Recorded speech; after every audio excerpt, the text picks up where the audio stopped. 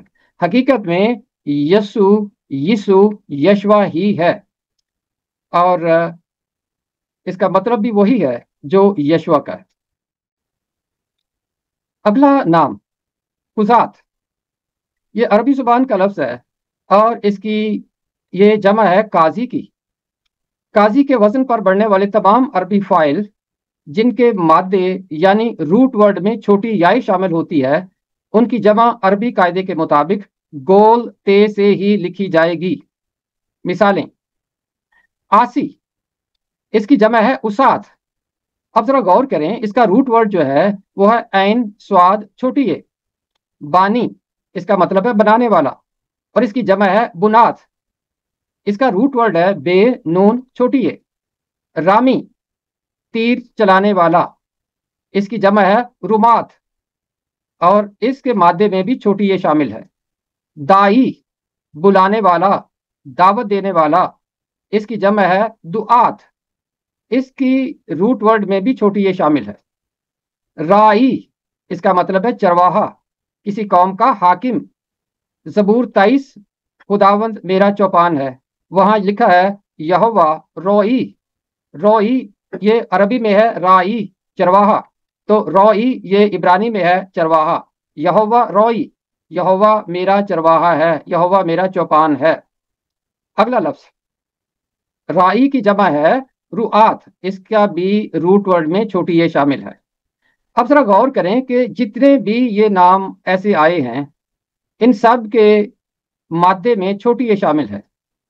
ان کا فائل جتنے بھی ہیں، بانی، آسی، رائی، رامی، جب اس کی جمع بنے گی تو گول تے سے بنے گی۔ اگر آپ اس کی جمع سادہ تے سے بنائیں گے تو یہ غلط ہو جائے گا۔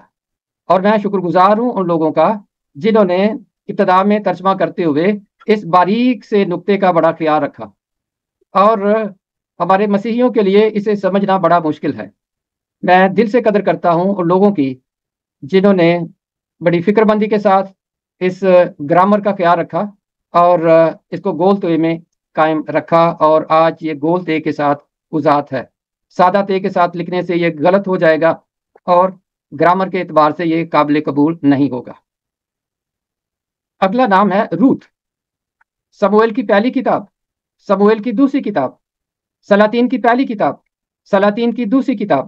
سلاطین جمع ہے سلطان کی، سلطان کا مطلب ہے بادشاہ، حاکم۔ تواریخ کی پہلی کتاب، تواریخ کی دوسری کتاب، یہ ہے تاریخ کی جمع۔ اسے پہلا سموئیل پڑھنا، دوسرا سلاطین پڑھنا یہ ٹھیک نہیں ہوگا۔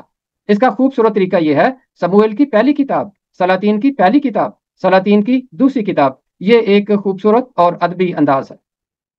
اگلی کتاب ہے نہمیہ۔ حقیقت میں جتنے بھی نام یا پہ ختم ہوتے ہیں یہ عبرانی زبان کے مرکب نام ہیں۔ نہمیہ بنا ہے نہم اور یا سے۔ یا یہوہ کا مخفف ہے، اور کتاب مقدس میں بعض مقامات پر یا ہی آیا ہے۔ مثالیں: زبور 68 اس کی 4 آیت میں ہے، اس کا نام یا ہے۔ پھر اے یا تجھ سا زبردست کون ہے، یہاں دیکھیں یا کو یہوہ کے شارٹ فارم کے طور پر استعمال کیا گیا ہے۔ تو جب بھی کسی نام کے ساتھ یا آتا ہے اس کا مطلب یہ ہے کہ وہ مرکب لفظ ہے۔ اب اردو میں جب اس کا تلفظ کرتے ہیں تو یا سے پچھلے حرف کے نیچے زیر لگا دیتے ہیں۔ حقیقت میں یہ ہے نہم یا، لیکن جب اردو میں پڑھیں گے تو اس کا تلفظ ہوگا نہمیہ، میم کے نیچے زیر آ جائے گا۔ اور اسی طرح ہے یسایا، یسایا عین کے نیچے زیر آئے گا، یسایا۔ یرمیہ، ابدیہ، صفنیہ، صفنیہ، حزقیہ، صدقیہ، ادونیہ، خلقیہ، اس طرح کے ڈیروں نام ہیں۔ جب بھی کوئی نام یا پہ ختم ہوگا اس سے پچھلے حرف کے نیچے زیر کے ساتھ ہم اردو میں پڑھیں گے۔ اب اس کی مثال میں آپ کو اردو ادب سے دیتا ہوں۔ پاک ستان، پاک کا مطلب ہے مقدس، ستان کا مطلب فارسی زبان میں ہے جگہ، مقام۔ جب ان دونوں کو اکٹھا کرتے ہیں تو پھر یہ بن جاتا ہے پاکستان۔ ستان کا زیر سلپ ہو کر چلا گیا کاف کے نیچے، اب یہ بن گیا پاکستان۔ حقیقت میں یہ ہے پاک ستان۔ اسی طرح ریگ ستان، ریگ کا مطلب ہے ریت، جب اس کو اکٹھا کرتے ہیں تو بن جاتا ہے ریگستان، ریگستان وہ علاقہ جہاں بہت ریت ہے، صحرا۔ گل ستان، جب اس کو اکٹھا کریں گے تو بن جائے گا گلستان، گل کا مطلب ہے پھول، ستان کا مطلب ہے جگہ، مقام، وہ مقام جہاں پر پھول ہیں، گلستان۔ تو یہ ہیں اردو سے مثالیں۔ اسی طرح یہ یا والے حروف ہیں عبرانی زبان کے، اور اردو میں ہم نے انہیں پڑھنے کا یہ طریقہ نکالا کہ یا سے پچھلے حرف کے نیچے زیر لگا دیتے ہیں۔ یسایا، یرمیا، عبدیہ، صفنیہ، حزقیہ، صدقیہ، ادونیہ، خلقیہ۔ اگلی کتاب آستر، یہ آسان ہے۔ ایوب، ایوب۔ زبور، زے کے اوپر زبر ہے، بے کے اوپر پیش ہے، زبور۔ امثال، اس کا تلفظ ہے امثال، امثال اس کا تلفظ نہیں ہے، بہت سارے لوگوں کو میں نے سنا وہ اسے امثال پڑھتے ہیں، اس کا تلفظ ہے امثال۔ یہ جمع ہے مثل کی، مثل کا مطلب ہے کہاوت۔ اور یاد رکھیں ہمارے اردو ترجمے پر بہت سارے اسلامی اثرات ہیں، جتنے بھی نام نبیوں کے، رسولوں کے قرآن مجید میں آئے ہیں یا اسلام میں ہیں، ہمارے ترجمہ کاروں نے بڑی دانائی کے ساتھ، بڑی سمجھداری کے ساتھ تقریباً سارے ناموں کو اٹھایا اور اردو ترجمے میں لکھ دیا۔ جتنے بھی مقدس کتابیں ہیں جن کا ذکر قرآن مجید میں ہے، جیسے تورات، زبور، انجیل، یہ سارے اسلامی نام ہیں، یہ عبرانی نام نہیں ہیں۔ ان کتابوں کے نام عبرانی میں کچھ اور انداز سے ہیں۔ اگلی کتاب واعظ کا مطلب ہے واز کرنے والا، پیغام دینے والا، یہ فاعل ہے، جیسے ہے ساجد، سجدہ کرنے والا، عادل، عدل کرنے والا، قادر، قدرت والا، ناقل، نقل کرنے والا۔ اب درست ہے علم الواعظ، علم الواعظ غلط ہے۔ علم الواعظ کا مطلب ہوتا ہے واعظ کرنے والے کا علم، جو کہ غلط ہو گیا۔ یہ ہے واعظ، واعظ کرنے والا، اور جو ہے واعظ اس کا مطلب ہے پیغام۔ آج پادری صاحب نے بہت اچھا واعظ کیا، آج واعظ نے بہت اچھا کلام سنایا، یہ فرق ہے۔ واعظ ہے ناؤن، اسم، اور واعظ ہے فاعل۔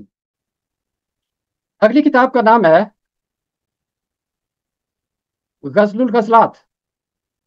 غزل الغزلات عربی زبان کا مرکب لفظ ہے، اس کا تلفظ ہے غزل الغزلات، غزل الغزلات، غزلات کی غزل، سانگ آف سانگز۔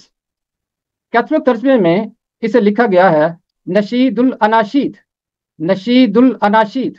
نشید کہتے ہیں عربی زبان میں نغمے کو، گیت کو، غزل کو، لیکن یہ ترجمہ جو آپ کے ہاتھ میں ہے اس میں لکھا ہے غزل الغزلات۔ آگے چل کر کسی اور سیشن میں ہم سیکھیں گے وہ الفاظ جن کے درمیان الف لام آتا ہے انہیں پڑھنے کا کیا طریقہ ہے۔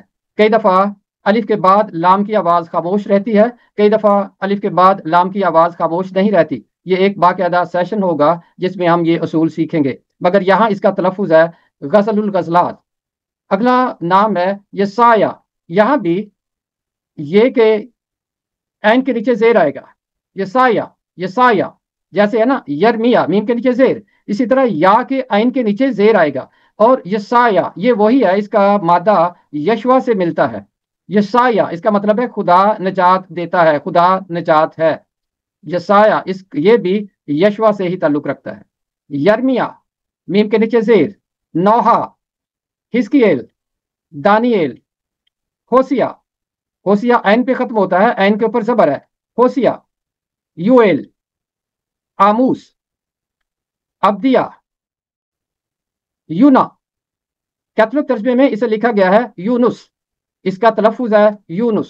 اور اسی طرح یوسف، یہ کے اوپر بھی پیش ہے، سین کے اوپر بھی پیش ہے، یوسف، یونس۔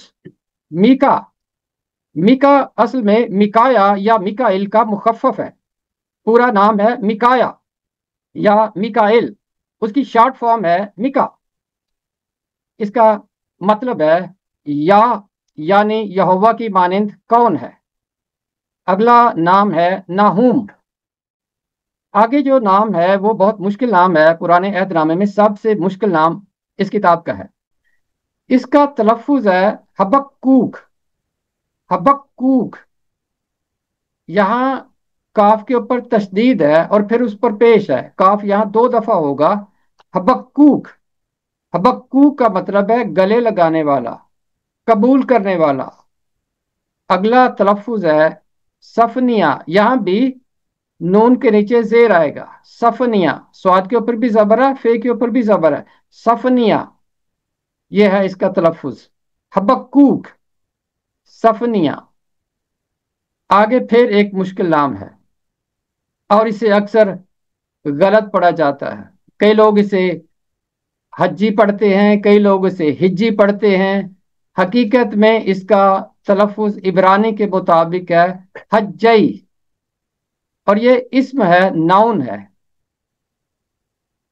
ہم اردو میں اس طرح کے انداز سے واقف نہیں ہیں، لیکن عربی زبان میں اور عبرانی میں، کیونکہ عربی اور عبرانی دونوں بینی زبانیں ہیں، ان دونوں کا مزاج ایک ہے، دونوں کی گرامر ایک ہے، اور بہت کچھ ان کا ملتا جلتا ہے۔ تو عربی میں اور عبرانی میں اس کو اس طرح پڑھا جائے گا حجی۔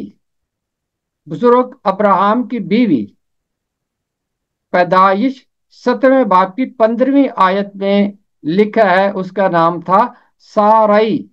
بہت سے لوگ اسے پڑھتے ہیں ساری، یہ غلط ہے، اس کا درست تلفظ ہے سارائی۔ اگر آپ بائبل کھولیں اور پیدائش 17ویں باب کی 15ویں آیت دیکھیں تو وہاں رے کے اوپر زبر ملے گا، تو زبر کو پڑھنا ہے اور آگے چھوٹی یائے ہے، زبر کو بھی پڑھنا ہے، چھوٹی یائے بھی پڑھنی ہے، تو یہ پڑھا جائے گا سارائی۔ کیتھولک ترجمے نے اسے لکھا ہے سارائی اور وہ آسان کر دیا، اور اس کا تلفظ عبرانی کے زیادہ قریب ہے، اور یہاں ہمارے لوگ غلطی کرتے ہیں، ان کو زبر نظر نہیں آتا، اور آتا بھی ہے تو وہ پڑھنے کی پرواہ نہیں کرتے۔ آخر کی کتاب میں ایک اور مرد کا ذکر آتا ہے، وہ ہے مرد کئی، جسے اکثر لوگ مردکی پڑھتے ہیں، یہ غلط تلفظ ہے۔ آپ اس کتاب میں دیکھیں، کاف کے اوپر آپ کو زبر ملے گا، یہ ہے مرد کئی۔ آگے ایک اور نام ہے، گنتی کی کتاب میں آتا ہے تلمئی، میم کے اوپر زبر، تلمئی۔ پھر یسایہ کی کتاب کی 21ویں باب کی 2 آیت میں ہے یسایہ، یسایہ۔ اور یہاں پہ جو آنے والا نام ہے وہ ہے مادئی، یہ مادی نہیں ہے، مادئی، دال کے اوپر زبر ہے۔ نہمیہ 3 باب کی 25ویں آیت میں آتا ہے اوزئی، اوزئی، زے کے اوپر زبر ہے، آگے چھوٹی یہ ہے، اوزئی۔ اب میں آپ کو مثال دیتا ہوں عربی زبان سے۔ ہم اکثر ہمارے معاشرے میں سلام کرتے ہوئے کہتے ہیں السلام علیکم، عربی زبان میں بڑی یہ نہیں ہوتی، چھوٹی یہ ہوتی ہے، تو اسے پڑھا جائے گا علیکم، علیکم، بڑی یہ نہیں ہے۔ تو بالکل اسی طرح حجئی اور اسی طرح علیکم، یہاں علیکم نہیں پڑھتے، علیکم پڑھتے ہیں۔ تو یہ عربی میں اور عبرانی میں ایسا پڑھا جاتا ہے، جب چھوٹی یائے ہوتی ہے اس سے پیچھے زبر ہوتا ہے تو اس کو اس طرح پڑھتے ہیں حجئی۔ اگر آپ میرے ساتھ پڑھیں تو یہ ہو سکتا ہے آپ کی زبان پر چڑھ جائے، اس کے لیے آپ کو مشق کرنا پڑے گی، پھر آپ ان ناموں کو ٹھیک طور سے پڑھ پائیں گے۔ اور میرے لیے بہت حیرت کی بات ہے، کئی لوگ کئی سالوں سے خدا کی خدمت کر رہے ہیں، بائبل سنا رہے ہیں، اور بائبل کی کتابوں کے نام درست طور سے انہیں پڑھنا نہیں آتے۔ حجئی، سارئی، مردکئی، تلمئی، مادئی، اوزئی، السلام علیکم، یہ ان کے تلفظ ہے۔ اگلا نام ہے زکریا، زکریا۔